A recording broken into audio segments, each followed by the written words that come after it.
রামনবমী উপলক্ষে ইসলামপুরের state farm colony এলাকার Surya Sen sporting ক্লাবের মাঠে গিয়ে ভগবান রামের পুজো দিলেন ইসলামপুর বিধানসভার তৃণমূল কংগ্রেসের প্রার্থী কানাইয়ালাল আগারওয়াল।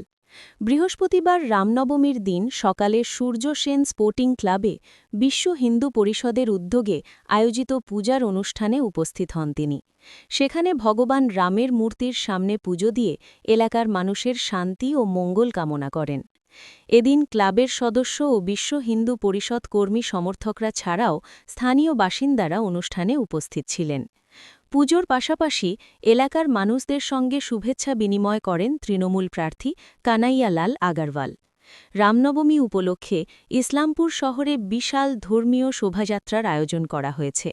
সূর্য সেন স্পোর্টিং ক্লাবের এই পুজোকে কেন্দ্র করে এবং বিশাল শোভাযাত্রাকে কেন্দ্র করে এলাকাবাসীর মধ্যে উৎসবের আবহ লক্ষ্য করা যায়। প্রথমে রামনবমীর অনেক শুভেচ্ছা।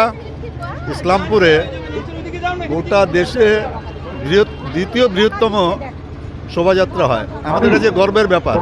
ইসলামপুরবাসী হিসাবে আমাদের কাছে খুব গর্বের ব্যাপার যে গোটা দেশের মধ্যে দ্বিতীয় বৃহত্তম শোভাযাত্রা ইসলামপুরে হয়। আজকের দিনে আপনাদের মাধ্যমে সবাইকে অনেক অনেক শুভেচ্ছা জানাচ্ছি। সবাই ভালো থাকবেন। প্রভু রামের যেটা আদর্শ আছে সেই আদর্শটা আমরা যেন সবাই মেনে চলি। সবাইকে অনেক অনেক ধন্যবাদ। তো আমার পার্মানেন্টলি আমি যেখানে থাকি ওখানেই থাকো, নিউটন মোড়ে, ওখানে পার্টি অফিসের সামনে, সেখানে মানুষের যারাই শোভাযাত্রা আসে সবাইকে জল খাওয়াই, ওখানে শুভেচ্ছা বিনিময় করি, সেখানেই আমি থাকবো।